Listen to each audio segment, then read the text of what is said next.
Welcome to Part 2 of The Music of Murder. Visit brooksaudiobooks.com for an awesome collection of unique, full-length audiobooks. And be sure to subscribe to be notified when new books are released. Chapter 5. Good morning, gentlemen. Henry Orbit stepped into the room and approached them. Has your inspector provided any news regarding the removal of Griffith's body? I've arranged everything. His voice carried a hint of weariness, and the fatigue had cast a noticeable pall over his sharp features, yet this only contributed to his distinguished appearance. His eyes shone even more brightly than they had the night before. He was wrapped in a plum-colored house robe that draped around his tall, upright figure, and he looked impeccably groomed. It wasn't until he got closer that they noticed he was holding a small, wistful-eyed monkey under one arm. Marcus flinched at the sight, while McCarty replied calmly, "The inspector hasn't sent us any word about the body, sir, but I'm sure you'll hear from him shortly. We'd like to clarify the exact time Griffith left the house. If I remember right, you last saw him just before 7, correct? Was that before or after the fire in your room?" "A little before, actually. I have Vite here to thank for that." A faint smile touched Orbit's lips as he gently stroked the small creature nestled in his arm, soothing it as it whined at the mention of its name. An alcohol cigar lighter was left burning on my desk, and in its eagerness to follow me downstairs, Vite knocked it over and ignited an upholstered chair. Fortunately, Ling Sunny, the coffee boy who just let you in, spotted the fire before it could cause any significant damage and called Wei Anya. Ling Sunny was as thrilled as any young American boy might be in that situation, though he shouldn't have bothered you with his chatter. I assume he's the one who filled you in. "No, sir, I found out last night," Marcus replied. "I smelled it." "Of course." I couldn't quite pinpoint it downstairs, but when I went to my room, the smell drove me to one of the guest rooms. Although I've traveled a lot, I struggle to sleep in unfamiliar places. That's why you find me still in my dressing gown at this hour." He looked down at his house robe and added with a hint of sadness, "Honestly, I couldn't stop thinking about poor Griffith. After all, 22 years is quite a long time." "That it is, Mr. Orbit. When he laid out your clothes and asked for the evening off, did he leave right away?"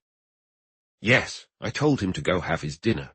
The servants always eat early when I have guests because their meals are made separately. That's how the cigar lighter ended up being left burning. I can't say what time he left, but perhaps Andre or Clara would know, or Wei Anya. Andre is the cook. Would you like me to have him come here?" "If it's all right with you, we'll head to the kitchen and speak with him." McCarty glanced at the stunning array of exotic flowers, brightly illuminated by the sunlight streaming through the glass wall. "You have some beautiful flowers, Mr. Orbit." "The orchids are quite rare. Some of them have never been known to thrive north of the equator, and the cacti and palms usually don't grow north of Central America. I take great pride in them. But come, let me show you to the pantries and kitchen." McCarty sighed with relief at the cooler air of the hall after the almost overwhelming heat of the conservatory, and the two of them walked down a narrow hallway toward the back.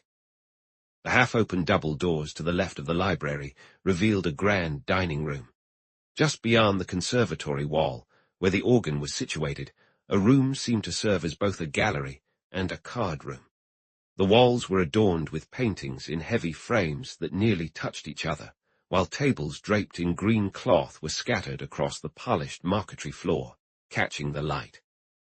"Please ring the bell in the pantry for Ling Sunny, and he will guide you to me if you have any questions after speaking with Andre or Clara," Orbit said, pausing by a door at the end of the hall.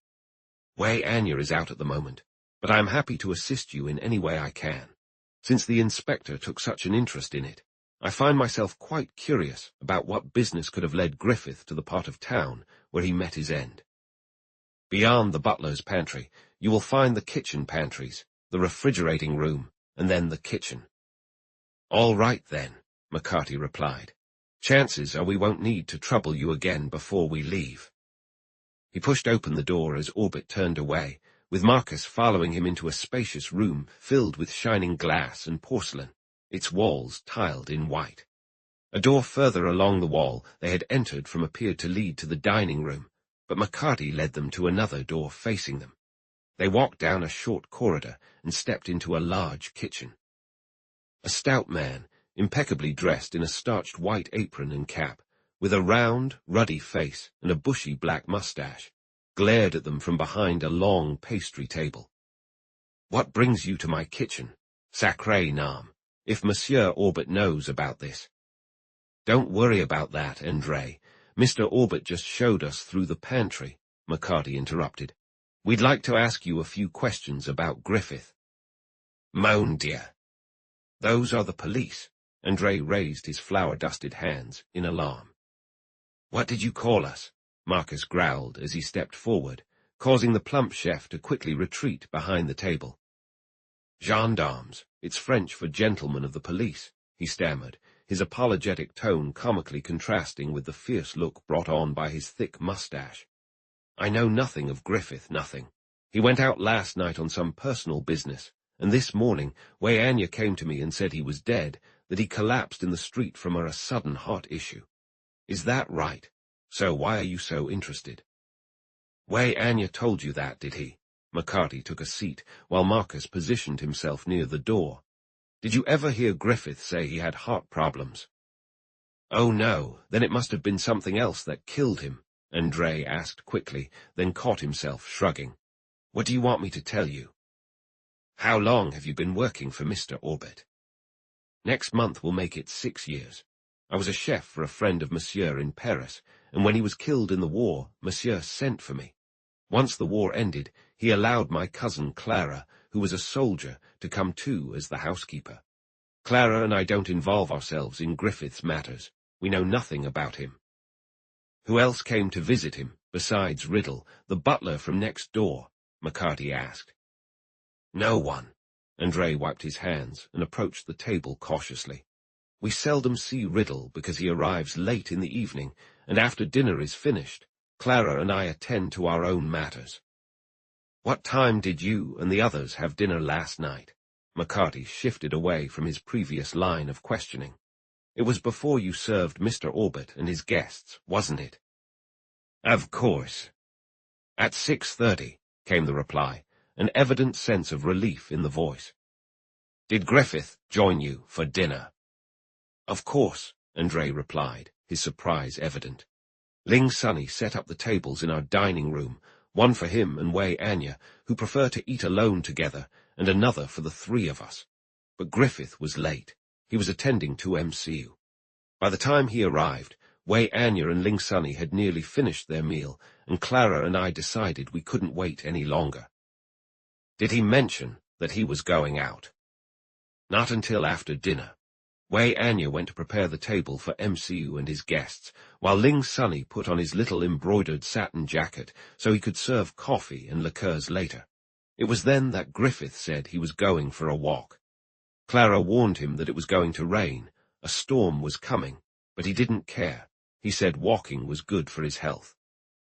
Clara and I found it amusing since there was nothing wrong with Griffith's health except that he drinks too much and often stays out very late." Andre paused briefly before continuing. "It's been the last month, maybe, too, that he hasn't looked so well, but he's not sick, not ever. He just went out and—" "What time was that?" McCarty interrupted. "A little past 7, maybe around 7:30.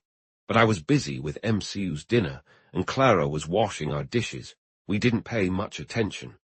Griffith said good night and exited through the side door into the alley that leads to the tradesman's entrance. That was the last we saw of him."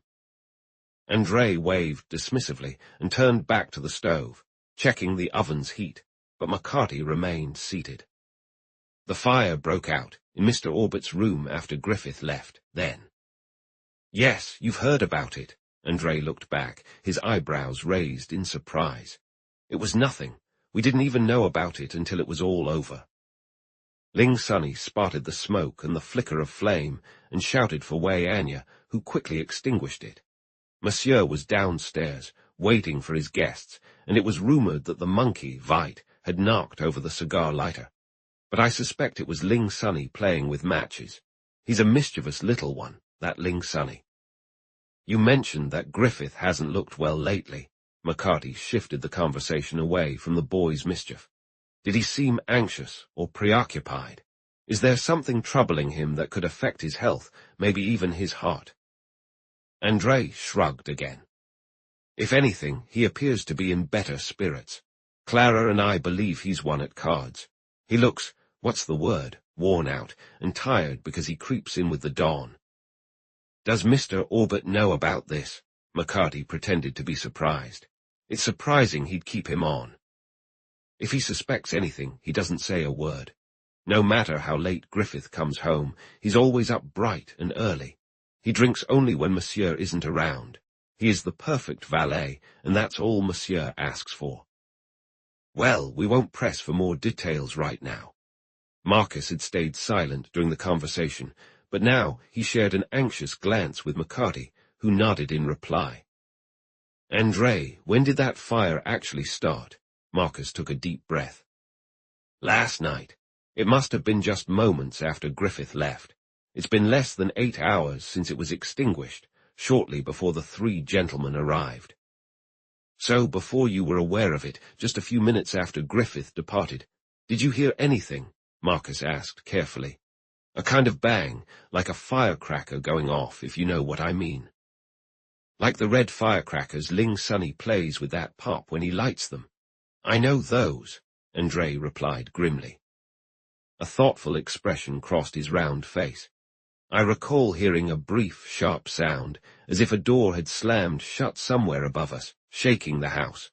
I was busy tending to the Chateaubriand, making sure it didn't cook too quickly, so I didn't think much of it afterwards. But what? Never mind. That's all I needed to know, Marcus replied, turning to his companion. Let's get moving, Ty. He started down the corridor, but McCarty stopped him at the bottom of a narrow, winding staircase. We'll head up there for a minute, Max. I want to take a look around. More than I want to, Marcus shot back. It's starting to dawn on me that Griffith wasn't exactly well-liked around here. I wonder what Clara thought of him. They quickly discovered Clara's thoughts when they found him in the upper hall, vigorously waxing the floor. He was a slim, dark-haired young man with a deep scar running across his smooth-shaven face and a fidgety, anxious demeanor, as if every muscle and nerve in his body were on edge. It's a shame Griffith passed away so suddenly, but what can you do? A man like that. He ate like a pig and drank like a fool, with no care for himself, Clara remarked with a shrug, refocusing on his task. Where were you last night, Clara? While Ling Sunny was setting the tables in the servants' dining room, McCarty asked, as if it were an afterthought. In the kitchen, helping André. It's not my usual job, but André was busy with Monsieur Orbit's dinner. I set out the trays for Ling Sunny, then he took them to the table and called his uncle, Wei Anya. André and I waited for Griffith. So Wei Anya and Ling Sunny ate alone in the dining room for a while before Griffith came down. And then you and he and André had your own dinner. Yes, sir. Clara stood up from his knees and looked at McCarty expectantly, but for a moment McCarty seemed lost in thought. Then he pulled himself together. What did you have? A vegetable soup, lamb ragout, a salad, cheese, and coffee, Clara replied. There was also rice for Wei Anya and Ling Sunny, along with some pastries from Monsieur Orbit's breakfast, which I set aside for Griffith, but he didn't want them. Did he eat as much as usual? McCarty asked quickly. He started off like a glutton, but he finished far too soon. He seemed satisfied, leaving most of his dinner untouched. Then he said he was going for a walk, despite the storm brewing outside. The look on Clara's face showed her disbelief. It took him no more than 5 minutes to change, and then he was gone. Did you help André serve dinner for Mr. Orbit and his guests? I did, but it was over quickly. When the guests are all gentlemen, the menu is quite simple, though always of the highest quality. Dinner is served at 8:30, and within an hour it's done, leaving us to clean up the kitchen.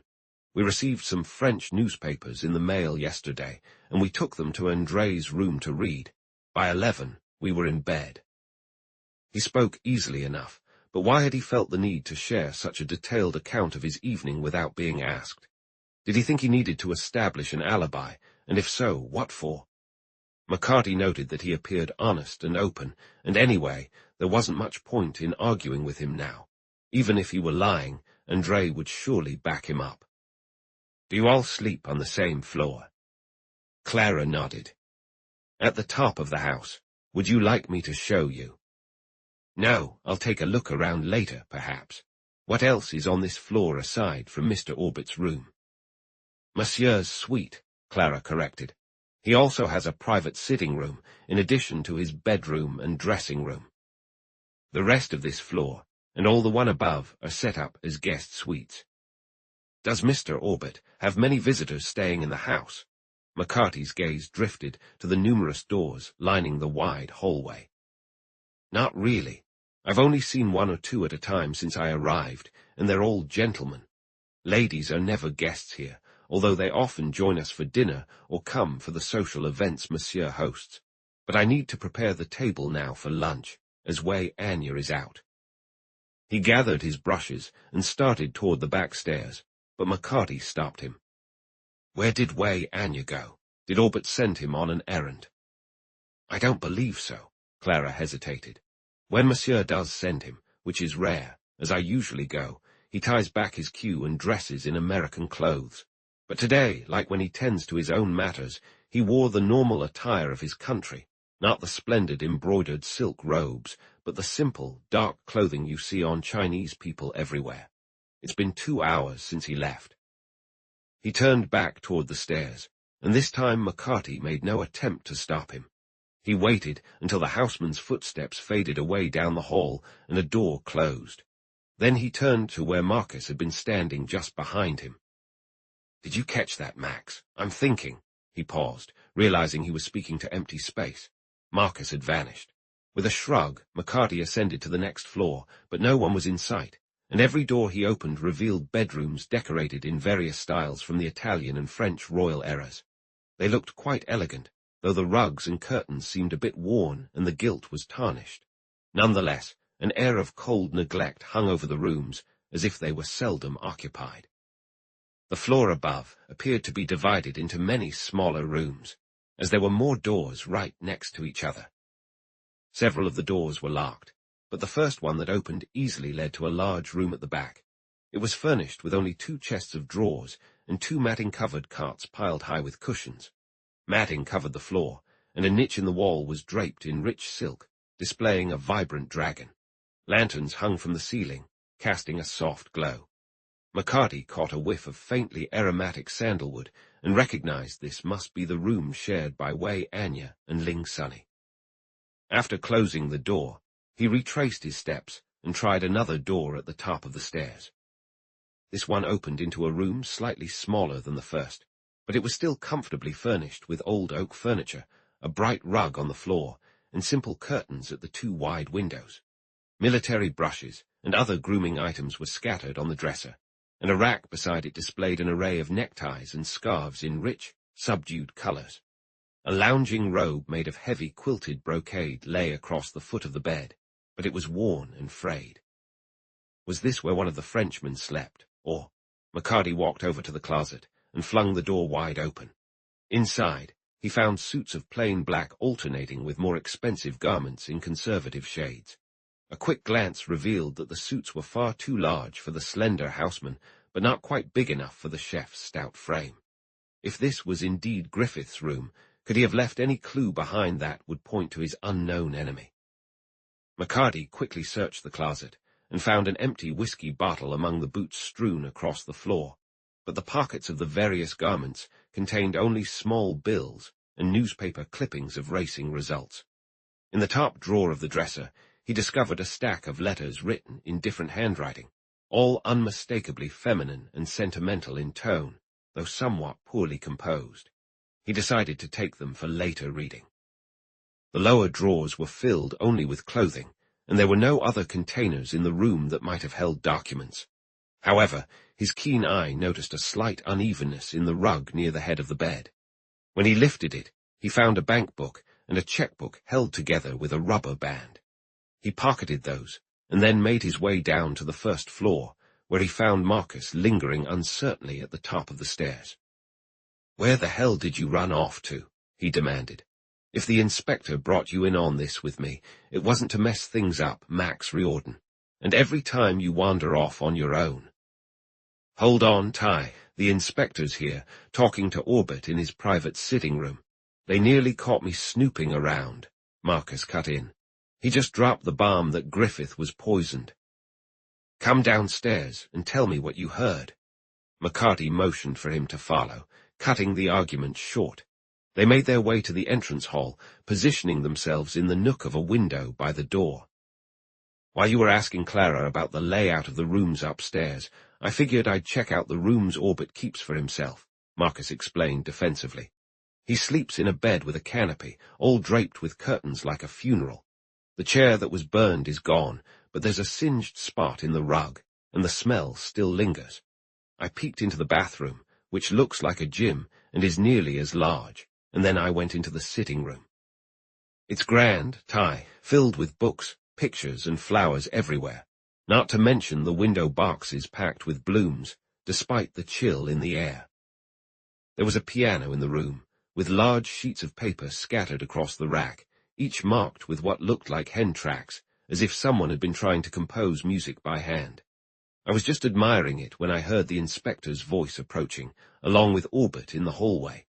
I quickly ducked back into the bedroom, but stopped short when I caught the last word the inspector uttered. "Murder." It was unusually verbose for the usually quiet Marcus, and as he paused to catch his breath, McCarty rubbed his chin in thought. How did Orbit react? For a full minute, it felt like you could slice through the silence with a knife, and then he spoke in a low, stunned voice. "My God, how dreadful. Are you absolutely certain there's no chance of a mistake here, Inspector? But your witness didn't mention anything about foul play last night. I understood that poor Griffith simply collapsed in the street when no one was around." Then the inspector explained it was poison, using that long name, Physo something, and Orbit asked if it was possible. He admitted he'd heard of it, being a bit of a botanist himself, but mentioned it was rare and wondered how anyone could have gotten it to give to Griffith and why. Marcus hesitated before adding earnestly, "Maybe those weren't his exact words, Ty, but he was clearly taken aback. I was afraid they'd come in and catch me, so I hurried out to the top of the stairs where you found me. Wish, they're coming down now." "I need to speak with the inspector," McCarty said hurriedly. "I've got a task for you, Max, if you can keep your mouth shut." A door above had opened, but it was clear that Orbit and his companion had paused as no footsteps followed, and Marcus pressed eagerly. "What is it, Ty? You know I'm not one for chatter." "Then listen. Hurry down to the old waterfront and see if Mike Taggart or Jordan are around. Tell them I stopped by the firehouse this morning on my way to my Homeville estates and mentioned the guy who dropped dead there last night. I thought you might recognize him from my description. I know you're frustrated that I didn't seem interested. You think I'm not the man I used to be." "And who says that?" Marcus shot back, his loyalty showing in his voice. "You do, you fool," McCarty snapped. "Let them criticize me and gather all the info you can about last night. Then bring up the old times when I patrolled there, and you used to stop by for a chat with me and the other guys. Tell them the neighborhood seems about the same to you, but didn't it feel like there were more Chinese people hanging out in the doorways? Wasn't there a laundry or a chop suey place on that block?" "You should know there was," Marcus replied, his tone puzzled. But then realization dawned in his gray eyes. He whispered, "Ty, you don't mean, are you thinking?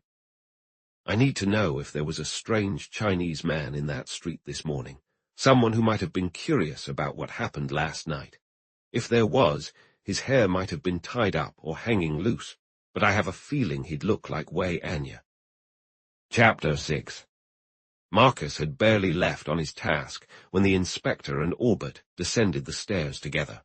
Orbit turned to McCarty and said, "You didn't mention that Griffith had been poisoned." "No, sir," McCarty replied. "It wasn't my place to say. I told you I had no message for you about the body, but that you'd hear from the inspector. There's no way he could have accidentally taken that Tunis bean powder. I forget its other name. Right. Would it be lying around the house for any reason? Hardly, Orbit remarked with a smile. I've read about its use for treating lockjaw and as an antidote for some other poisons. Strychnine, I think.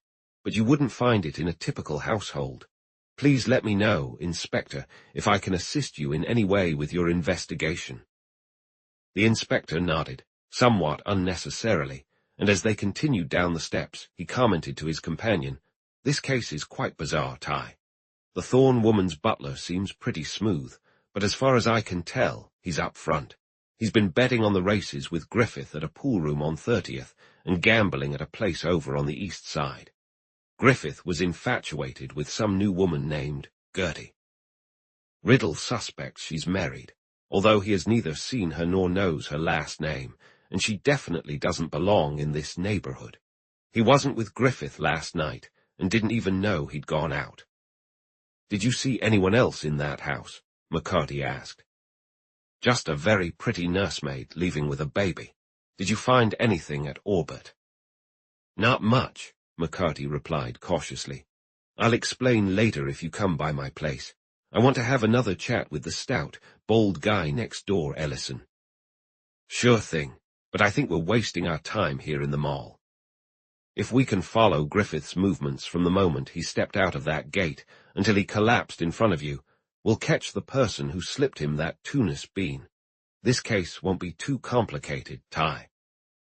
McCarty observed the inspector cross the street to the grand entrance of number 7 before making his way to the corner house and ringing the bell. An elderly butler, his face etched with the pallor of years spent in indoor service, let him in, shaking his head with uncertainty. It took a while before Eustace, Ellison, made his appearance. "Goodness, you gentlemen are persistent." His blue eyes sparkled with genuine curiosity. "I've never seen such commotion over the death of a servant before. I take it you've come to ask about mine." "We'll get to that," McCarty replied with a grim smile. "Servant or not, we will make a fuss, as you put it, when it involves a murder." "What? You can't be serious." Ellison ran a hand over the fringe of sandy hair on his bald head. "What a terrible situation for Orbit, with all this publicity. I never understood why he kept that man around. I never liked his looks. But who did the killing?" "That's exactly what we're trying to find out," McCarty shot back. "First, we need to establish when he left the house. Did you see him when you went to dinner last night?" "No, it was around 8:15, and it had just started to rain when I went next door. Way Anya let me in, and I found Orbit in the library. The Sloanes arrived a few minutes later, and the 4 of us sat down to dinner, and then played a couple of rounds of bridge. I've never seen Orbit play better. He's a fantastic player, but last night he was remarkable, and we had a wonderful time until you all showed up." "You weren't playing cards when we arrived," McCarty noted. "No, we had finished, and moved into the conservatory. Orbit was at the organ. You must have heard him." Ellison spoke in quick, choppy sentences as if he were short of breath, and a deeper shade of red crept into his cheeks. "I'll admit I don't know much about music myself, but Orbit can really make those pipes sing, and I've never heard him play like he did last night. It was his own composition, too. He's a true genius." "How long have you known him?" "Goodness, yes. He was my idol when I was a little boy, and he was a towering figure, back from school for the holidays. Then came university, and afterward he travelled for several years, returning only after his father's sudden death. He brought Griffith back with him at that time." Ellison paused, as if suddenly reminded of his guest's identity. "About last night, though, I didn't see any of the staff except for Wei Anya and Ling Sunny." "Have those two worked with Orbit for a long time?" "Wei Anya has. Little Ling Sunny only joined about a year ago, but Orbit himself can." "You spend a lot of time over there, don't you?" McCarty interjected. "Of course, when Mr. Orbit is in town." A hint of stiffness crept into his usually warm and chatty tone. "He often closed the house and went on long trips, although that hasn't been the case in recent years." "Then you must have seen quite a bit of Griffith," McCarty pressed. Ellison shook his head firmly, and his small, reddish mustache seemed to bristle. "As I mentioned last night, I've hardly spoken to the man more than half a dozen times in my life. He was quite unassuming, like any well-trained servant. You barely noticed he was there. Besides, I didn't have much reason to interact with him, for despite our long acquaintance, Orbit and I were never particularly close, nor were Mrs. Ellison and I sometimes have dinner there, or I pop over for an evening of bridge every now and then. That's about the extent of our interaction. "Oh, Dad!" A light, high-pitched voice that McCarty had already heard called from the hall, and a delicate-looking boy with red hair appeared in the doorway. "Dad, that old Griffith is dead. Now he can't be awful to Max any more when he follows me over to Mr. Orbit." "Go on, Nathan," Ellison ordered firmly. "Dad's busy." "So Griffith was awful to Max, huh?" McCarty interjected with a broad, friendly smile that always won over kids. "And who is Max, my boy?" "My police dog. Griffith was scared of him, which is why he tried to kick him out. Thank goodness Mr. Orbit didn't see him. He never lets anything get hurt." The boy was responding kindly, with genuine friendliness, when his father interrupted. "Nathan, it's time for you to get ready for lunch. Look at your hands." "That's paint, Dad. It won't come off, but I'll try again."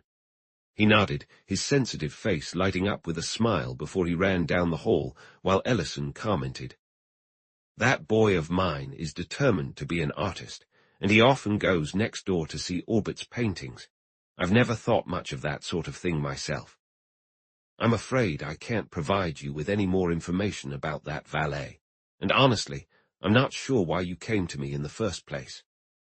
"Well, your house is the best on the block, apart from the one over there that looks abandoned, so I figured you'd know the people living in the others," McCarty said. "Do any of them do anything besides clipping coupons?" "Of course we know each other," he replied, a hint of cordial superiority in his tone. "I'm not sure how this relates to your investigation, but none of us would fit your idea of the idle rich. I manage several estates for relatives in addition to my own. Burminster over there works harder than any of his clerks to manage his vast holdings. Gardner Renee, whom you met last night, is a well-regarded banker.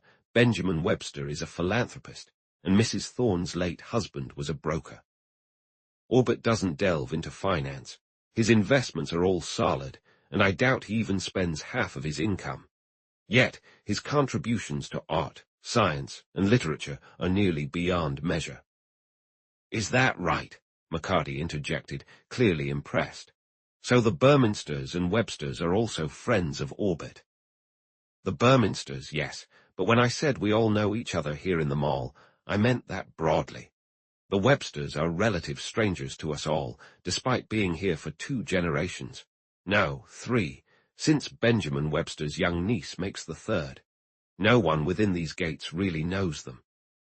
"What's the deal with them?" McCarty asked, his expression serious.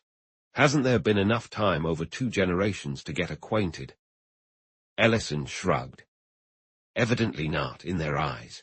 From the start, they've kept themselves distant and made it clear they preferred no social contact with the rest of us. They inhabit their own world, and for years, none of us has tried to intrude. Orbit is newer to the neighborhood. His father bought that house next door during my lifetime, but he's a different kind of person. Yet you tell me you're not close to him. Who are his close friends, if he has any?" "You'd think that, being his neighbor." "I don't know anything about Orbit's friends, and I don't see how they could possibly be connected to his valet's murder," Ellison burst out. "I've been patient with you, but this is utterly ridiculous. Why not investigate the associates of the man himself, instead of dragging us into this matter? He was killed miles away in some wretched slum, from what I gather. It's outrageous that Orbit's neighbors should be involved in your investigation." "Well, I won't bother you any longer for now," McCarty replied calmly as he stood up. "I just need to have a quick word with your staff to finalize my report before I leave." However, neither the butler nor the cook had any useful information to share, and the maids upstairs offered no better insights. They had known Griffith by sight for years, and occasionally exchanged casual greetings, but it was clear they disapproved of him and were not particularly interested in his death. "And they've lived next door to him for over 20 years. That's just not natural, Marcus exclaimed an hour later when he and McCarty met as planned at a modest East Side lunchroom, and McCarty expressed his frustration about Ellison's indifferent staff. There's no woman too old to be curious about a neighbor's sudden death, even if it's just for the gossip. You didn't let on that he was poisoned, did you? I did. I told Ellison it was murder, but he believes someone killed Griffith down there in what he calls a vile slum. McCarty paused to place their order with the disheveled waitress, and then leaned in eagerly over the table. What did you uncover at the old precinct? Did you manage to see Mike Taggart or Jordan?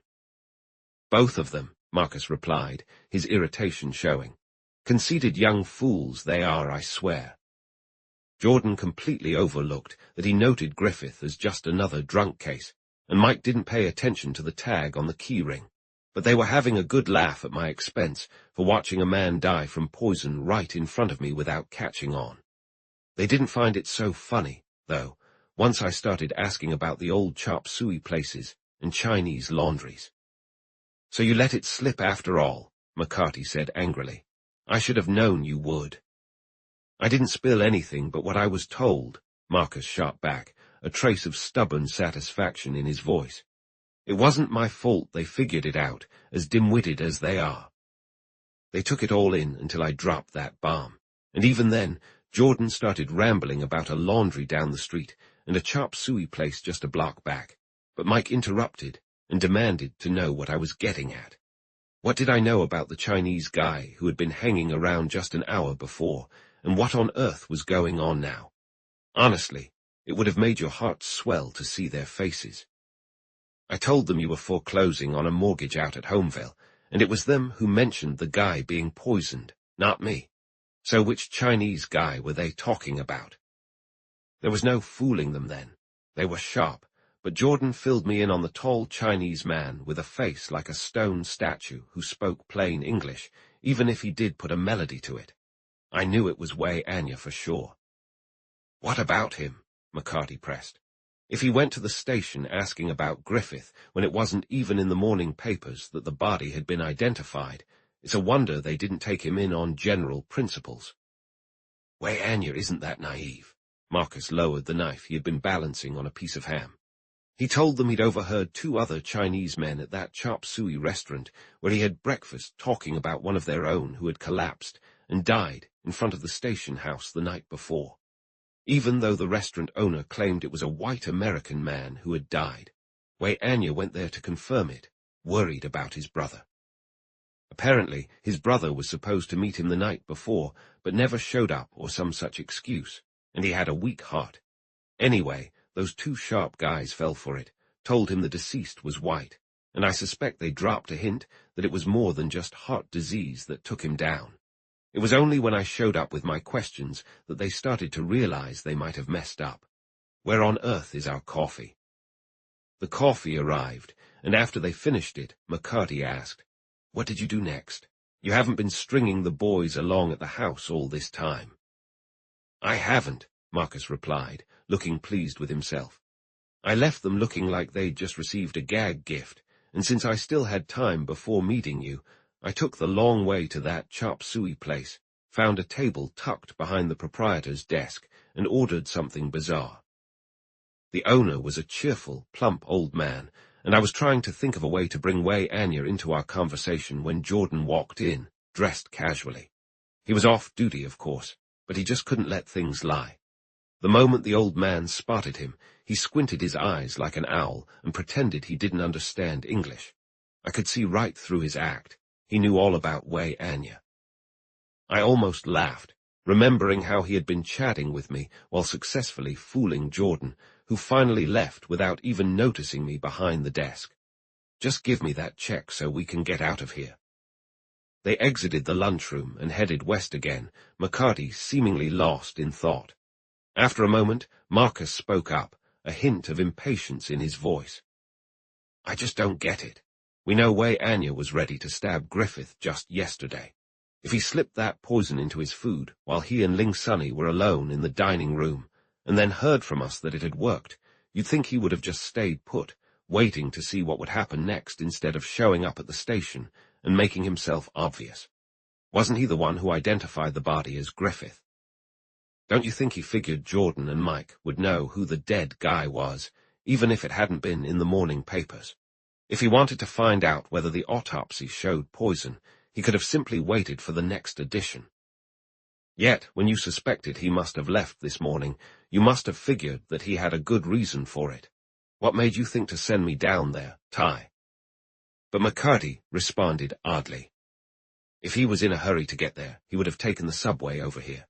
They crossed Lexington Avenue, making their way toward the park. Even if he walked it all the way, he would have reached the waterfront before 9, assuming he took the most direct route, unless he stopped somewhere. He was eager to leave the house, but that could have been due to the storm approaching. He wasn't in a hurry to get to where we found him, even though he was trying to run when he fell. Now, what? His voice faded into silence, and his companion shrugged in frustration. It feels pointless to ask you a straightforward question these days, given your newfound knowledge. But if you're asking me about Griffith from last night, I remind you of what you said in the taxi. Maybe he wasn't headed anywhere specific, but just wandering around, lost in delirium and suffering. According to what the inspector told us about the effects of that Tunis bean, he must have been in severe pain before paralysis set in his lungs. It's possible he stopped somewhere, though he could have been staggering through the streets for hours between the New Queens Mall and the waterfront. McCarty shook his head. If you'll remember, too, Max, the inspector said the effects of the poison wouldn't be felt for a couple of hours, given how much he took. It hit him suddenly, right when he was near the old precinct, and it took hold quickly. I don't mean to downplay the inspector's ability to persuade, but I really wish we'd had the first crack at Riddle. By the way, how much cash do you have on you? $9.62, Marcus answered quickly, though he shot a wary glance at the other man. I can get you 50 before the night's out. Thankfully, that well-mannered butler of Mrs. Thorne's hasn't laid eyes on either of us, and you seem to have all the luck with the cards. By evening, you'll be. By 6 o'clock tonight, I'll be on duty for a solid 24 hours, if you recall, Marcus interrupted, regretful but firm. If you're hoping I'll sit in on a game with Riddle after just getting to know him, to see if I can uncover what the inspector might have missed, I'd love to. But honestly, if you take this on, I fear you'll end up losing your shirt. Could you wait until tomorrow night instead? The concern in his voice completely escaped McCarty, who bristled at the suggestion that his poker skills might be in question. If I'm going to lose everything I own, it won't be because I played it safe like some people, he asserted darkly. I was just heading back through the gate to try talking to the Sloanes again, if they're around at this hour. But they can wait. I have a checkbook and some letters in my pocket that could give us a better lead on Griffith than Riddle could. Besides, the inspector will be dropping by soon. Let's catch a bus up to the Crossdown.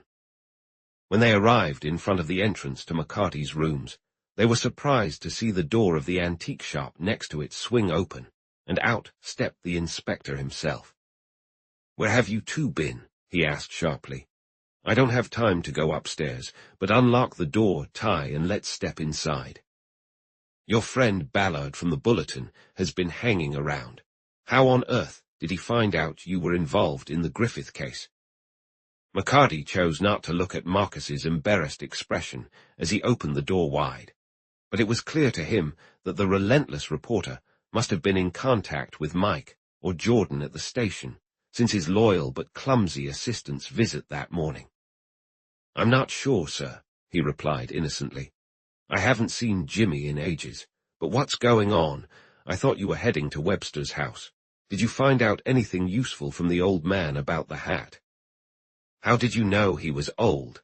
Inspector Lucien shot back. "Ellison mentioned he was a philanthropist, and youth generally don't look to charity," McCarty noted. "Besides, he has a grown niece, and they seem to have little regard for their neighbors, despite the wealth surrounding them." "That much is clear," the inspector replied dryly. "Webster is a distinguished old man with a face like a saint and a voice like a preacher, but he's as rigid as a ramrod. He couldn't identify the hat and didn't know anyone in the New Queens Mall. His sister steered clear of society, his niece had her own circle far beyond their gates, and he himself was absorbed in dealings that took up all his time. I thought he might warm up a bit when I mentioned the good work he'd done with his model tenements, playgrounds, hospitals, and shelters, but he cut me off as if I had said something inappropriate, insisting he was merely a steward. He must have seen the man, Griffith, if he'd worked in a house across the street for over 20 years, but he didn't recognize him and had never heard his name. Death by violence was a truly terrible thing, and he lamented his inability to support the cause of justice. "Do you think he was just putting on a show, Inspector?" Marcus inquired, talking like that, so formal and all. The inspector shook his head. "He's a traditional gentleman, Riordan, the kind we rarely encounter these days. His charitable work speaks volumes, even if he doesn't announce it with fanfare. But that doesn't bring me any closer to figuring out Griffith, nor did my conversation with his servants. They're kept from mingling with anyone else on the block, and had never spoken to Griffith, though they recognized him from a distance. There was one odd moment during that interview, though. I could have sworn I had seen one or two of them before, but I just couldn't place them." "So you hit a dead end at the Webster house," McCarty remarked. "I did, too, at the Ellisons, and like Max said, it's just not right. The neighbors might not have cared for Griffith, or they might be scared to get involved now, but after all these years, they must have known him, whether they admit it or not." "Then you have no leads."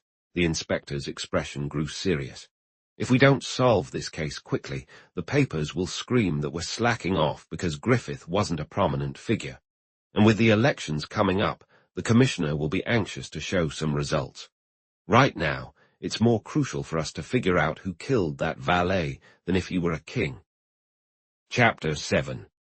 After the inspector left, McCarty and Marcus climbed up to the apartment above and started examining the bank book and checkbook they had found hidden under the rug in Griffith's room.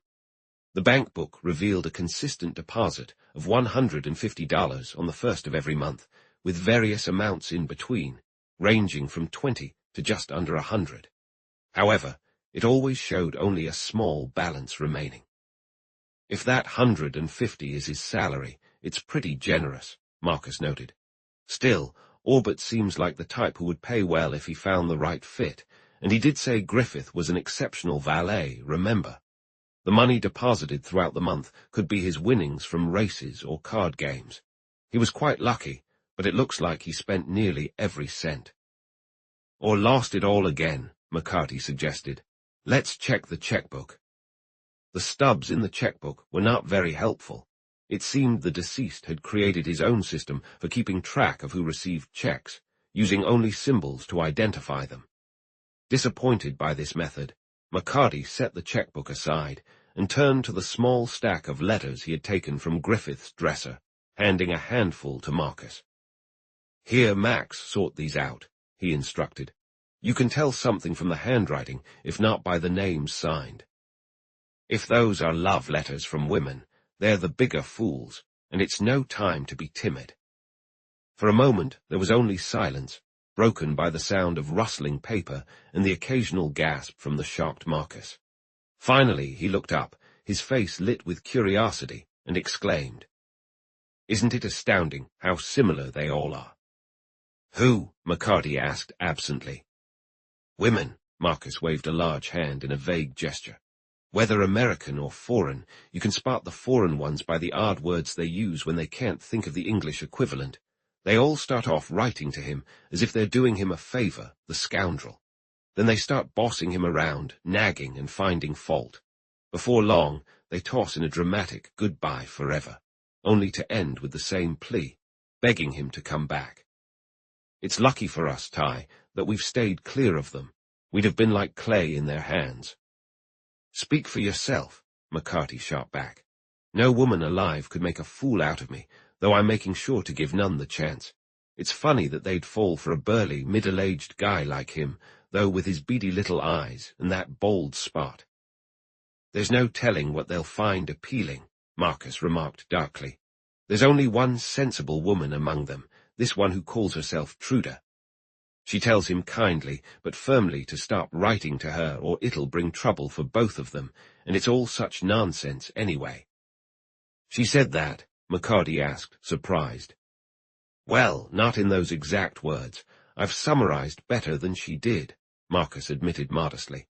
It looks like she's involved in sick nursing or something, but she's definitely a married woman. Married, McCarty gasped, dropping the letter he had just picked up. Truda could be short for Gertrude, and Gertie is just a nickname for the same name. I wonder if she could be Gertie. And who on earth is Gertie? Marcus stared. Have you been keeping something from me, Ty? I have not. Riddle told the inspector this morning that Griffith was infatuated with a married woman named Gertie, but that was all he knew about her. Read the letters, Max.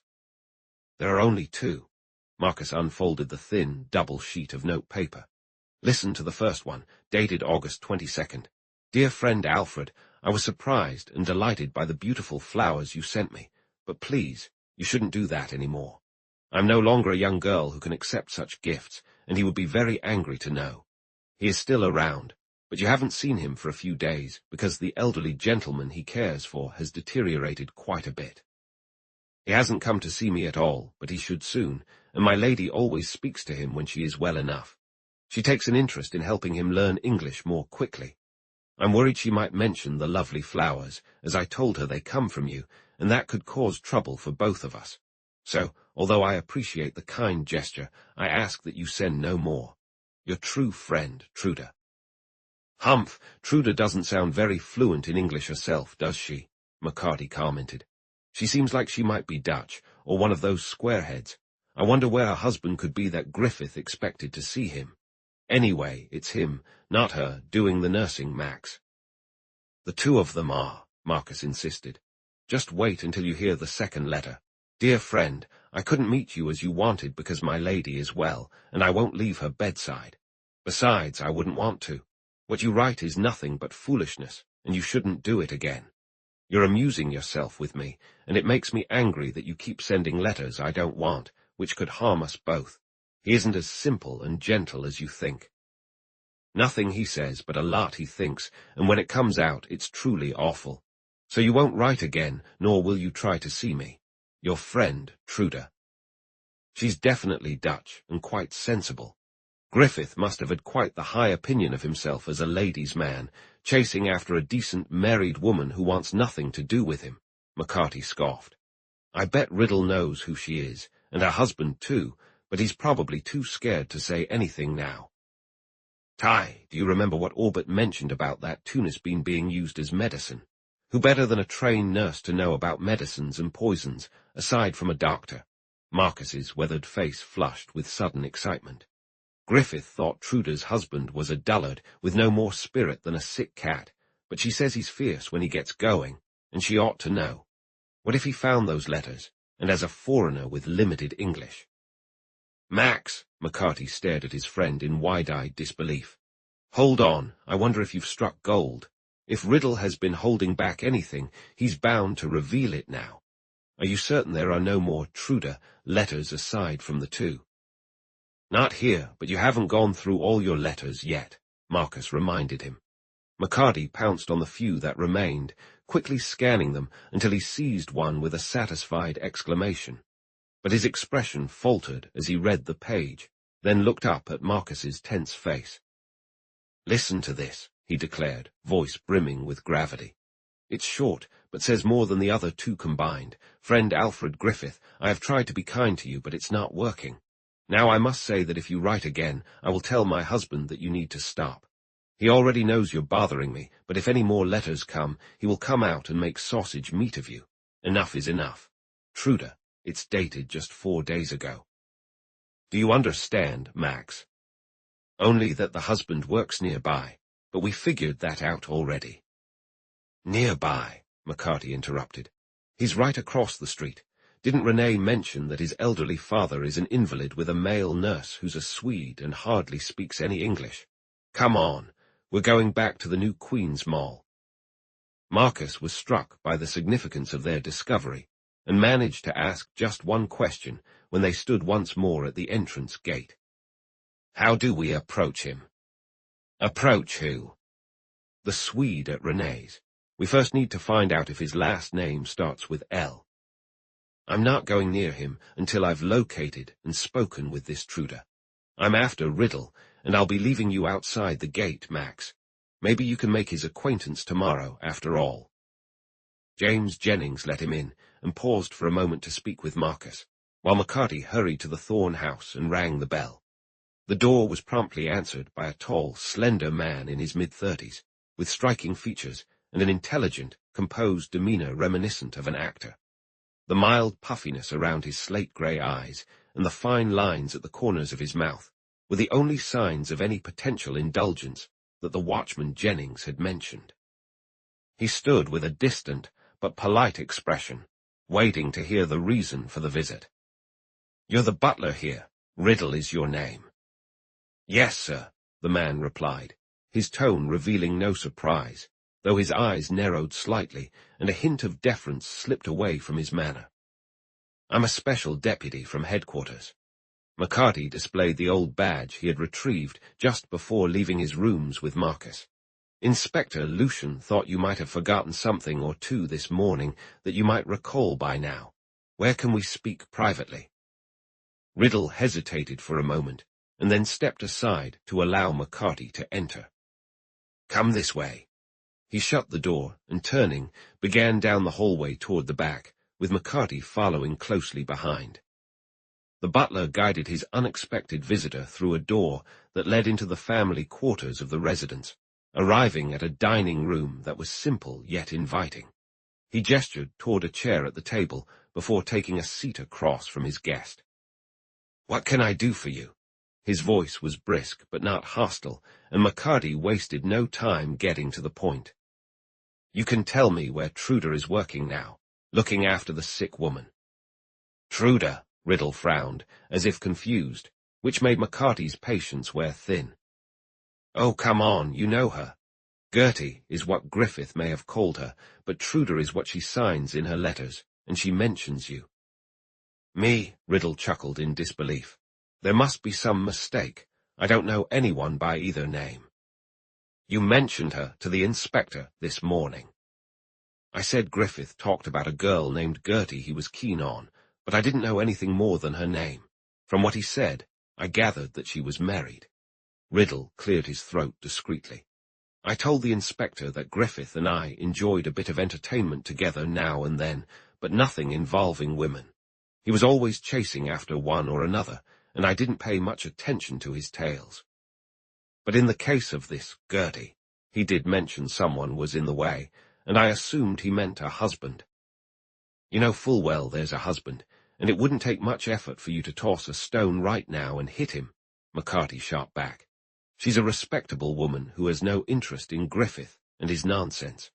I came to you for her address to spare her the trouble, considering he's dead and out of the picture, rather than barging across the street and throwing her to the man she's married to." "Well, if you can't remember Griffith mentioning it to you, I've got no choice." He made a move to stand, and Riddle nervously licked his thin lips. "I have my own situation to think about," he complained, a hint of whine creeping into his voice. "How can I be sure that the Truder you brought up is the same?" "Just come out with it if you're going to," McCarty cut in, his voice harsh and commanding, echoing the old days. "You know full well that if I go over to the Sloanes and tell her husband it was you who first clued us in about Griffith and his wife." "I never said Otto Lindholm's wife was the one Griffith was involved with," a sulky note replaced the whine. "I said someone named Gertie, and there could be a million Gerties. The one he knew might be taking care of an invalid up on the drive, a Mrs. Cochrane, who runs a private house around 80th Street somewhere, but it's not for me to say. Griffith talked about so many." He paused with a shrug, and McCarty quickly inquired, "When was the last time you saw Otto Lindholm?" "The night before last, Thursday, around 11 o'clock. We ran into each other at the East Gate." "What did he say to you?" "Not much. He's too thick-headed to pick up English and barely speaks to anyone." Riddle spoke with casual contempt, but McCarty sensed an underlying tension. "He must have said something to you, though. What are you two at odds about?" "I hardly know him, only to nod at each other when we pass," Riddle insisted. He's a grumpy fellow and never cared for Griffith even before. He halted, realizing his slip, but it was too late. Before Thursday night, so Griffith was with you when you met outside the gate. McCarty jumped on him, sharp-eyed. What did the three of you discuss? I want every detail. Well, Lindholm just said hello to me, and then went up to Griffith and growled something about leaving his wife alone, or he'd deal with him. That's all I know. I can't repeat his words. Griffith blurted it out, and Lindholm went ahead of us, muttering to himself, just as Dave Hollis opened the gate. I didn't want to say anything that might get the woman in trouble, but what does all this have to do with Griffith's death? His grey eyes narrowed with suspicion. You guys think there's something off, or you wouldn't be making such a fuss about it. No one had it in for him bad enough to do him harm, and the papers didn't mention he'd been beaten up. You don't think he was murdered, do you? The sarcastic amusement in his voice was barely hidden. McCarty figured that if the man was putting on an act, he was certainly good at it, just as the inspector had said. Nobody laid a hand on him. He ignored the last question. Do you know any of the other staff over at the Sloanes? Just John Platt, the butler, but he's old and rarely steps outside. Riddle stood up quickly, but as he showed McCarty to the front door, he added nervously, I've only seen the Lindholm woman once, and I don't know what you want with her, but please don't say I sent you to her. I don't want to get tangled up with that Swede husband of hers, and it would cost me my job if anyone thought I caused trouble in this place. On the sidewalk outside, McCarty spotted a very pretty young girl in the traditional dress of a French barn, helping a small, waddling child take her first steps. The little one was beaming and bubbling with mischief. Suddenly, she reached for her nurse's handbag and sent it flying as far out onto the sidewalk as she could. McCarty picked up the baby and handed her back with a bow. Thank you, sir, the girl said earnestly, though her dark eyes sparkled with mischief. This little one is quite the naughty baby, isn't she? Her comment was clearly directed at the child, but McCarty responded with a touch of charm. It was my pleasure, miss. At that age, they're all full of energy and life. This is Mrs. Thorne's daughter, isn't it? Yes, monsieur. Now her eyes were serious, and a hint of formality crept into her gentle voice. Come, my little one. It's time we go inside. Marcus stood waiting with a look of curiosity about the brief exchange he had just witnessed, but McCarty wasn't in the mood for playful banter. She's a lovely girl and quite polite, but you know I'm not interested, he insisted. Let's go visit someone else who might give us the real information. It's Truda, Marcus exclaimed, excitement in his voice. You got her address from him. Did you learn anything else, Ty? Just that there's bad blood between her husband, who works for the Sloanes, and Griffith. McCarty shared details of the encounter, and Marcus's face lit up with satisfaction. Sounds like him for sure, he said knowingly. Those quiet, slow-thinking types can be the worst. Where did he get that Tunis bean stuff, and how did he manage to slip it to Griffith? And why didn't I just grab him right away instead of wasting time here? McCarty added with sarcastic frustration as they climbed onto an uptown car. There's more than just him, and that wall-eyed Chinese man who had it in for Griffith, but we'll see what his wife has to say. A phone book from a drugstore on 80th Street provided them with the address of the only Cochrane's on Riverside Drive. They arrived at a small, well-built grey stone house, flanked by potted evergreens lining the steps to the entrance. A neat little maid with a flirtatious frilled apron welcomed them into a foyer that felt like a cozy library or den. Built-in seating flanked the empty hearth, and books lined the opposite wall behind a long table. After the maid left, soft footsteps echoed from the stairs, and another woman appeared. She looked to be around 30, her thick braids of course, pale gold hair elegantly twisted around a petite, shapely head. While her features were perfect enough to be beautiful, they lacked any spark of intelligence, leaving her large blue eyes dull and unremarkable. Though color rose and fell in her cheeks, there was little expression beyond a vague sense of confusion as she bowed. I am Mrs. Lindholm. The maid said you wished to see me. Yes, ma'am. Marcus stared at her in open admiration, but McCarty moved closer. "We've come to return something that belongs to you." He handed her the first 2 letters written by the deceased man and observed her face as realization dawned. A flicker of dismay shadowed her eyes, and a small frown appeared between her brows. "Oh, why did he keep these?" Her voice carried a note of distress, though she remained calm.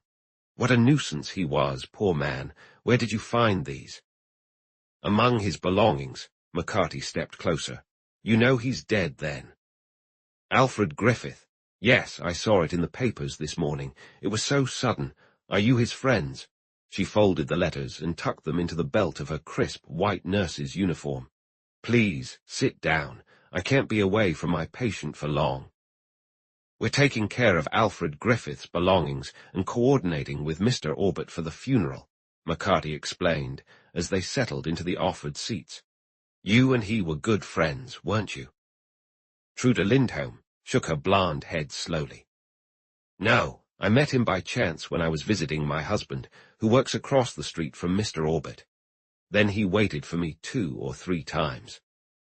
If you've read these letters, you must know he developed a misguided notion to pursue me, but I found it quite displeasing.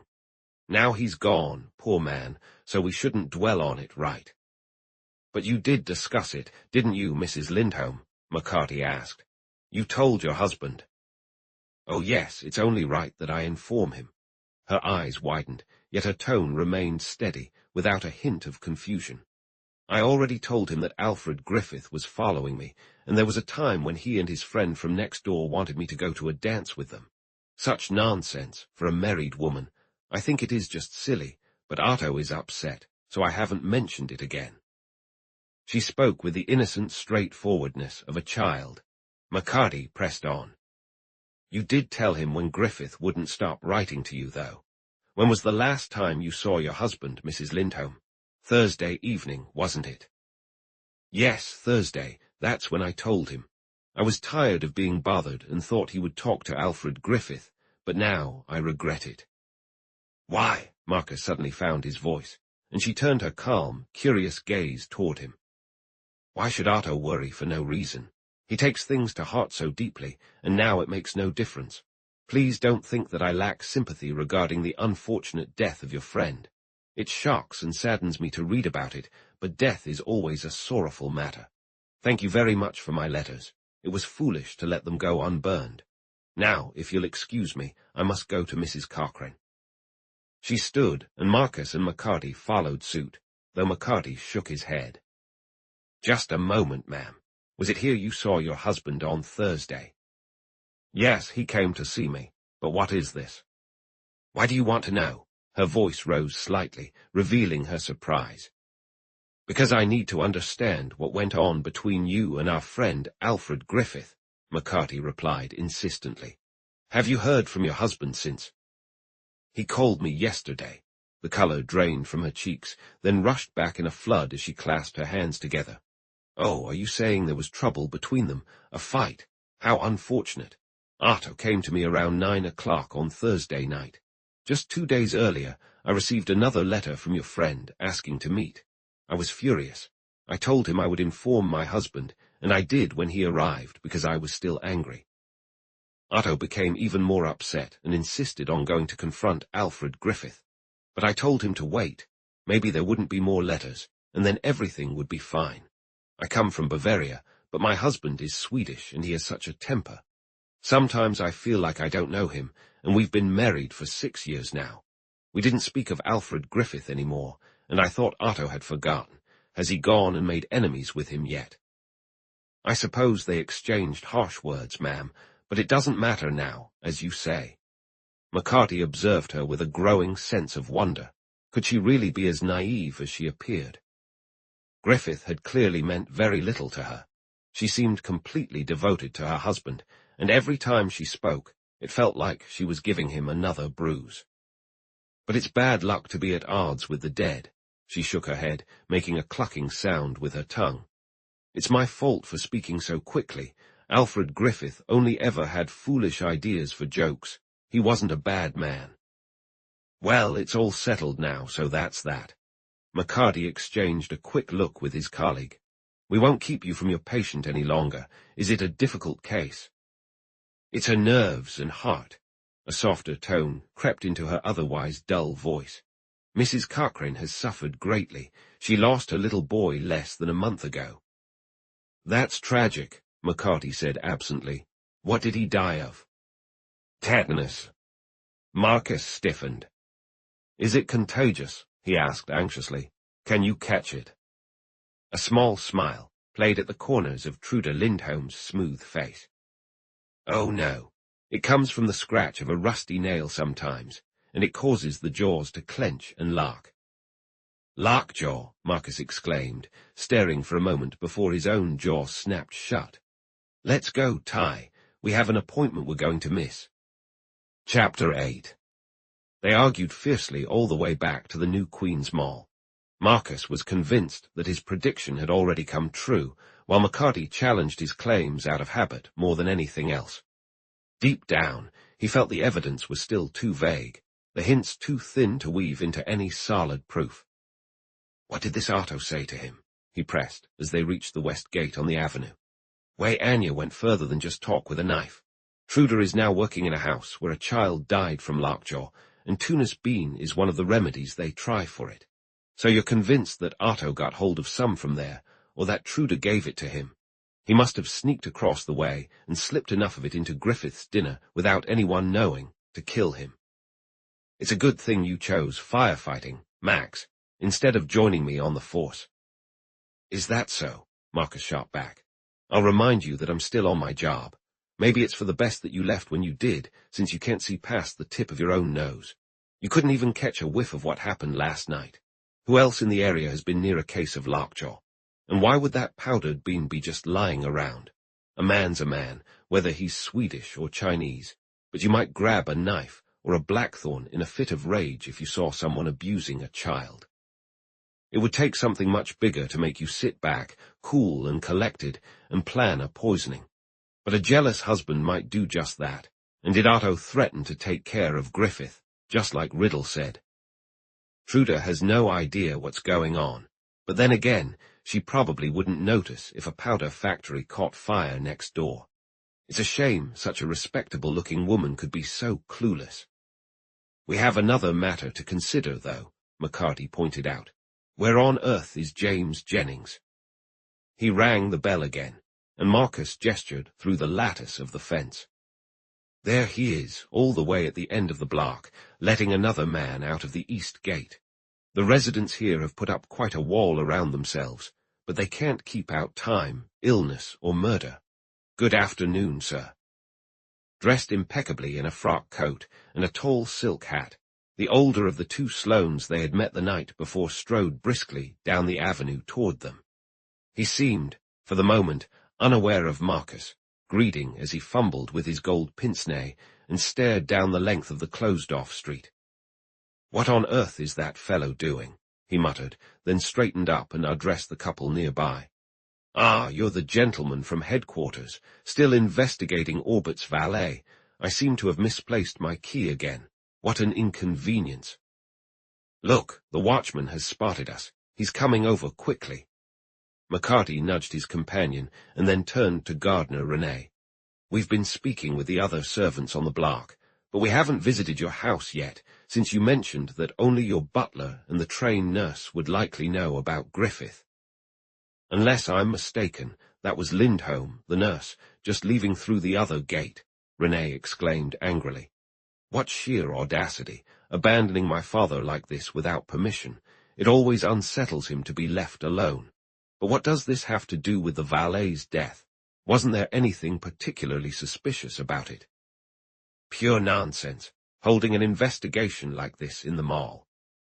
James Jennings arrived just then and opened the door, sparing McCarty from having to respond to Marcus, who was carefully avoiding his look of dismay. "Yes, sir, that was Otto Lindholm," the watchman replied to Renee's irritated question. "He mentioned to me that he had to leave unexpectedly for a few days." "I'm not interested in his comments. He should be fired for this."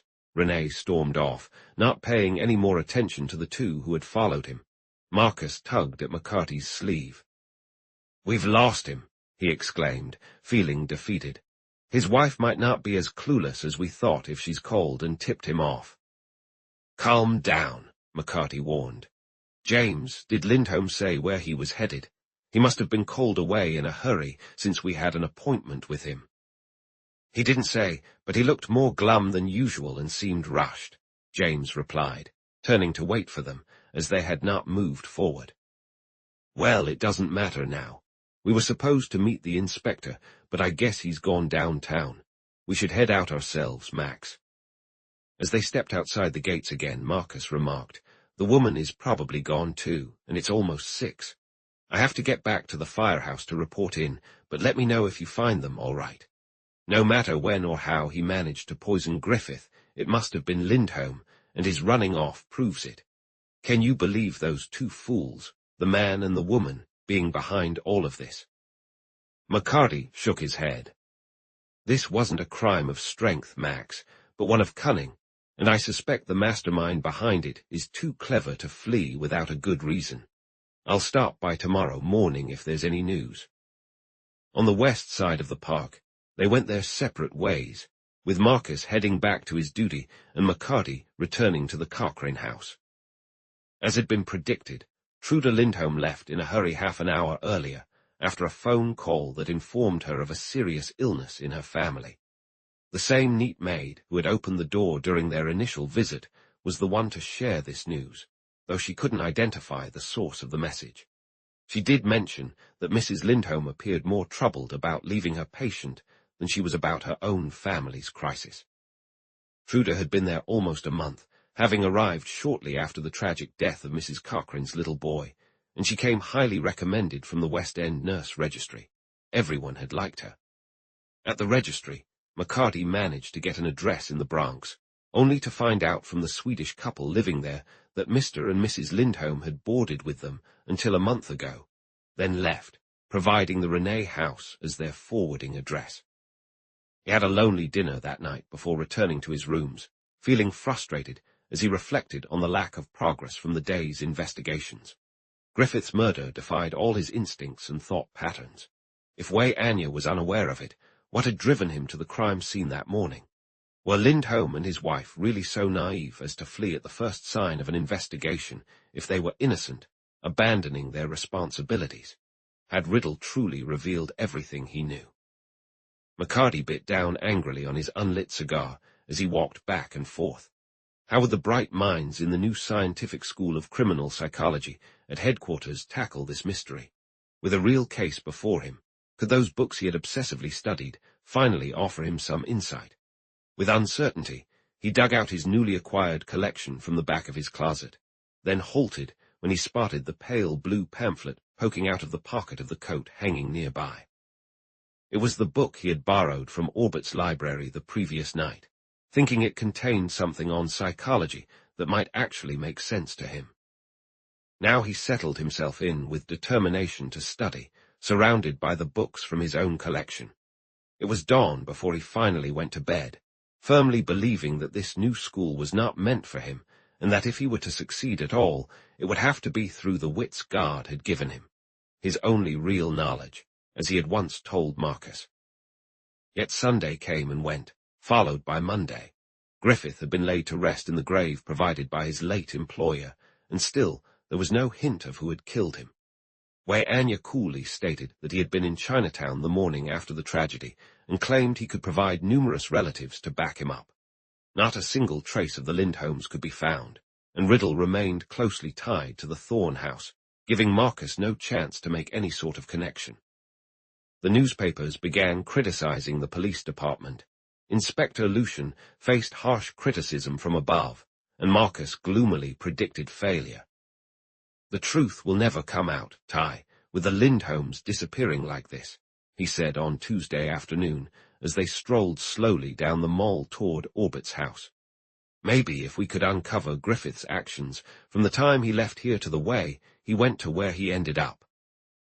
I've tried every possible route to find someone who might have noticed him when he first fell ill, hoping he might have hinted at something he wanted to say before the end came, but it's all been for nothing," McCarty interrupted despondently. You said the first night we arrived that there'd be little mystery could last long between these two gates, and yet the answer lies within a place you could swing a cat. That drives me mad. I need to have another chat with Orbit. He's late with the coal, isn't he? The loud rumble of coal pouring down a chute from a large truck parked by the entrance nearly drowned out his remark, but Marcus nodded. Look at those two guys working like mad, shoving it down the hole faster, with Clara readying the hose to wash the sidewalk afterward. He gestured towards them. Orbit must be preparing for some kind of event, because isn't that a red carpet and an awning stacked up by the door? You'll be out of luck if you're hoping to interview him again this afternoon. No, there he is in the window of his own private sitting room, so don't point, Max. He's tending to the flowers. In the daylight, the front of the elegant white marble house was ablaze with stunning colors from the window boxes on each sill, overflowing with blooms in striking yet perfectly harmonious shades, with graceful vines trailing artfully down the shining walls.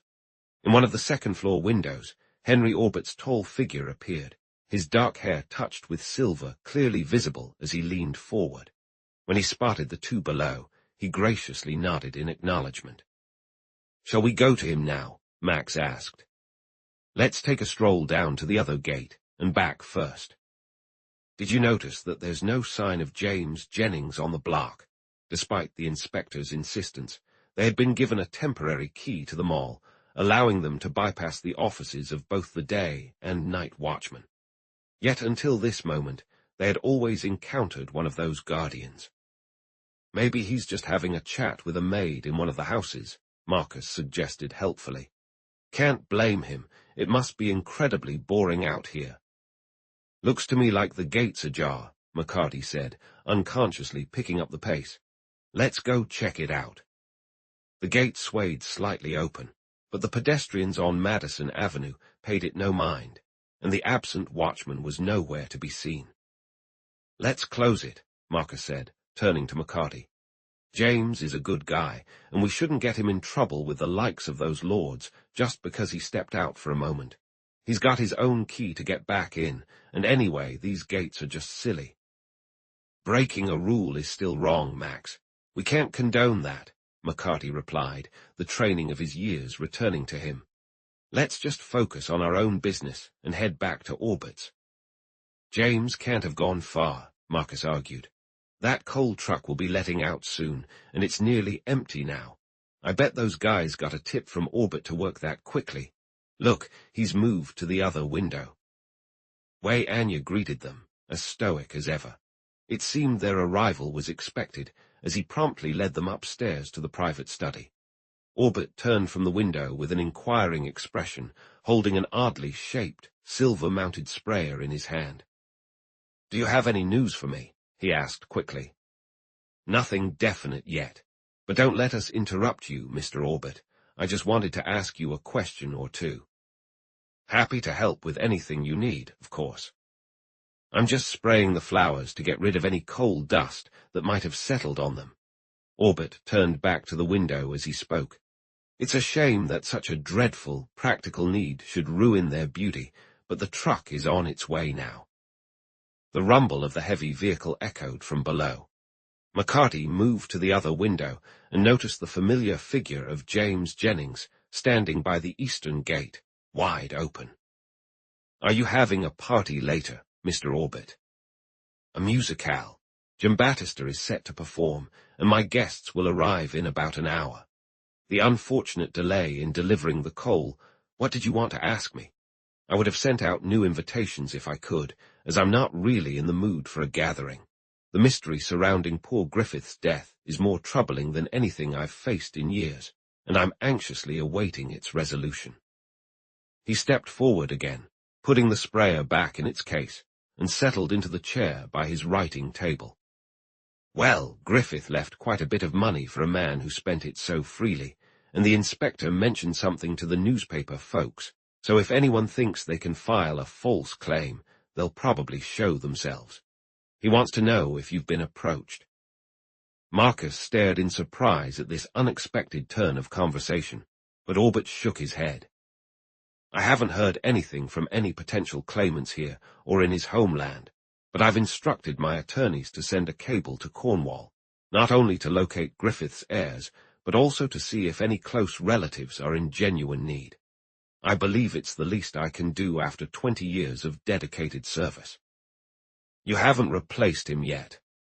Orbit shrugged slightly. That would be nearly impossible. A new man is coming in a few days, highly recommended by a friend, but he won't be another Griffith. What is it, Wei Anya? He had taken a cigarette from an ornate ivory box on the table and paused with it halfway to his lips as the butler appeared in the doorway. The tutor, Mr. Camden, sir. He wishes to know if Master Nathan is here. Here, Orbit raised his eyebrows. No, I haven't seen the little fellow since he left this morning with Mr. Camden. You might check with Ling Sunny or Clara to see if they've spotted him. Very well, sir. Wei Anya nodded slightly and left, as quietly as he had arrived. Orbit lit his cigarette and leaned back in his chair. You still have no clear leads, then? None of Griffith's associates, whoever they may be, seem to offer any explanation for such a senseless crime as this appears to be. We're still tracking down more of his associates, Mr. Orbit. The gentlemen who visited you here, most of them brought their own valets, didn't they? Of course. Orbit nodded and exhaled a smoke ring thoughtfully into the air. Griffith might have become quite friendly with some of them, though you wouldn't necessarily be aware of it. I'd appreciate a list, as near as you can recall, of the gentlemen who have stayed here over the past year or so we can inquire about their servants. I can name a few of my guests off the top of my head, but it'll take longer than I can spare this afternoon to compile a complete list, and honestly, it's distasteful to me to have my friends troubled. Orbit's tone was pleasant yet resolute. The most recent visitors I can remember include Professor Riordan from the Smithsonian Institute, Sir Victor Devereux, and Conan Fairclough from London, Sebastiano Mora, Yeslo Gazdik. Orbit, could you finish the last two? McCarty asked earnestly. Where can I find Professor Riordan? He's in South America right now, leading an expedition up the Amazon, Orbit replied. He placed his cigarette in a tray made of oddly hammered red gold and reached for a pen. Fairclough is off to Africa again, I believe, and Gazdik is performing a series of concerts in Biarritz. Are the others also scattered to the ends of the earth? McCarty inquired blandly, though his smile was slightly grim. Oh, no, Orbit returned the smile with understanding as he handed over the sheet of paper. Sir Victor is on his way here from the west to visit me for a few days, and Mora's portrait exhibition in Philadelphia wraps up before the end of the month, after which he'll return before heading back to Madrid. I'll send the complete list to headquarters for you, but I'm afraid you won't find that their servants learned much about Griffith's affairs during their brief stay. McCarty thanked him, and the two of them left, encountering Wei Anya in the hallway below, who silently showed them out. I'm baffled by what you got from that interview, Marcus said. I'd call it stalling. Just the two of us, McCarty chuckled. He's no more eager to drag his friends into this than I am. Who's the lanky, anxious-looking guy talking to James? Halfway down the block, a tall, thin young man with glasses gestured nervously as he confronted the watchman, whose vigorous head shakes clearly indicated refusal. As they watched, the young man abruptly turned and headed toward the Ellison house. James moved slowly toward them. Have you guys seen the Ellison boy? He asked. He's the red-headed kid you saw me let in on the first day you came. That was his private tutor, who had been searching for him for the past hour, but he hadn't gone out through either of the gates. Maybe he slipped out a while ago when that gate was left open, McCarty suggested dryly. Good heavens, did you know that? James exclaimed. If you let that slip, I could lose my job. I only stepped around the corner for a smoke. The kid is fine, but they baby him too much. Have you heard anything about who killed Griffith? We're expecting news at any moment, McCarty replied solemnly as they approached the western gate. I wouldn't be surprised if it arrives tonight. Why on earth did you give him that vague information? Marcus asked once they were safely away from the mall. I said news, but I didn't specify what kind, Max, his companion replied with dignity. Aren't you off duty until morning? No, I was planning to stop by Marley's now that the kid has gotten over the measles. Well, come by my place after you leave your sister, McCarty invited. I've taken a bribe from one of my Homeville tenants who's up to no good in his cellar, and if you're not afraid of getting poisoned like Griffith. I'll be there, Marcus replied eagerly, and he kept his promise, but when he arrived there was no refreshment waiting for him. Instead, McCarty turned away from the telephone, a spark of excitement gleaming in his blue eyes, and announced, The news has come, Max. Nathan Ellison has been kidnapped.